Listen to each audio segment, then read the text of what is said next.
1932년 발표한 디스토피아 소설입니다. 20세기 기계문명의 발달과 과학의 진보가 전체주의 사상과 밀착될 때 어떤 인간적인 비극이 초래될 수 있는가를 경고한 작품입니다.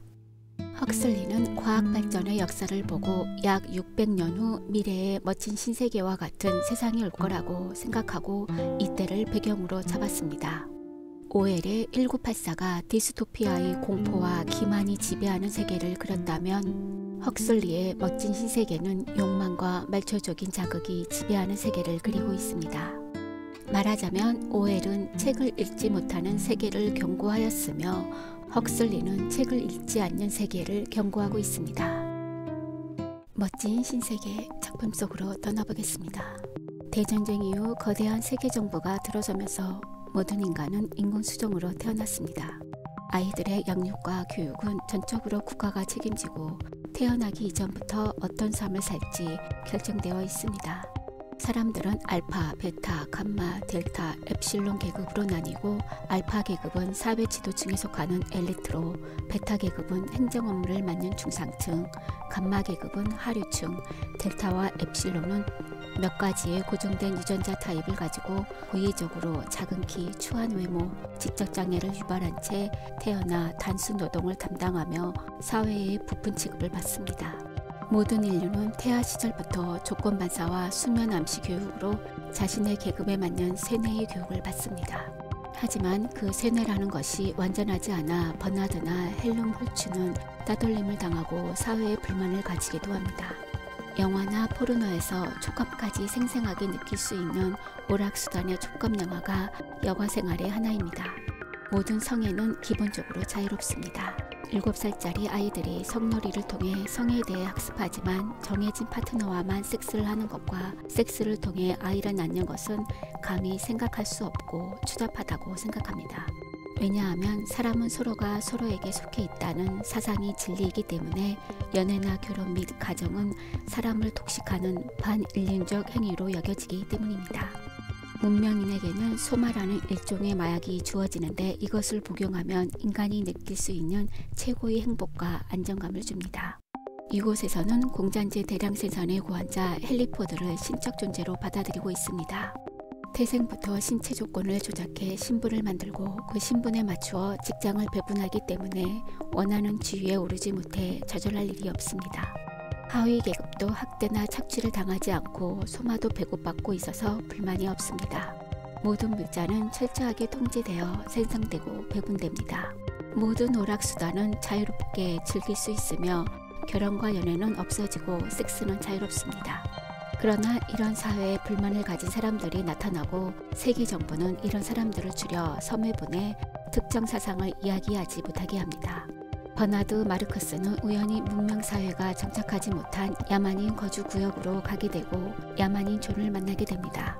버나드는 자신을 한직으로 추방하려는 국장을 못먹이기 위해 국장을 임시시킨 뒤 야만인 거주구역에 버린 여자와 그녀의 아들을 국장 앞에 데려옵니다.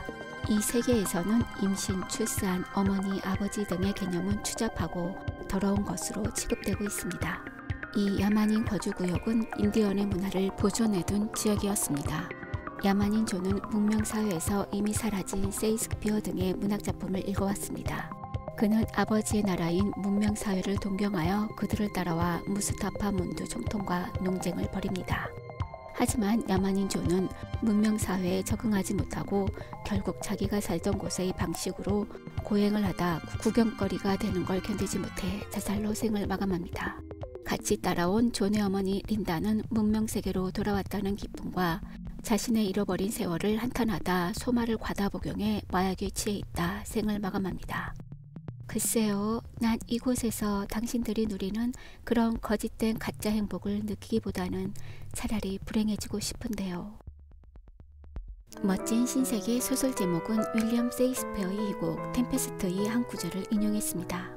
포드 자동차가 출시된 해인 1908년을 인류의 새 기원으로 삼는 가상의 미래 세계를 다루며 작품 속의 배경은 포드 기원 632년입니다.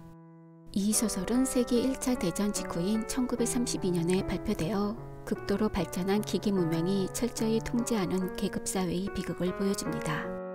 과학 문명의 발달을 1920년대와 1930년대에 대두한 전체주의와 연결시켜 비인간적 기계 문명이 가져올 지옥을 경고하고 있습니다.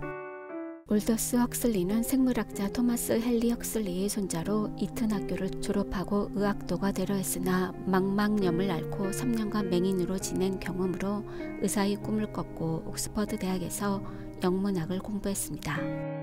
그의 작품은 재치와 풍자로 가득 차 있을 뿐 아니라 지적 정보까지 전해주는 작품들을 남겼습니다. 그는 역사, 철학, 종교 등 다양한 방면에 관심을 보였습니다.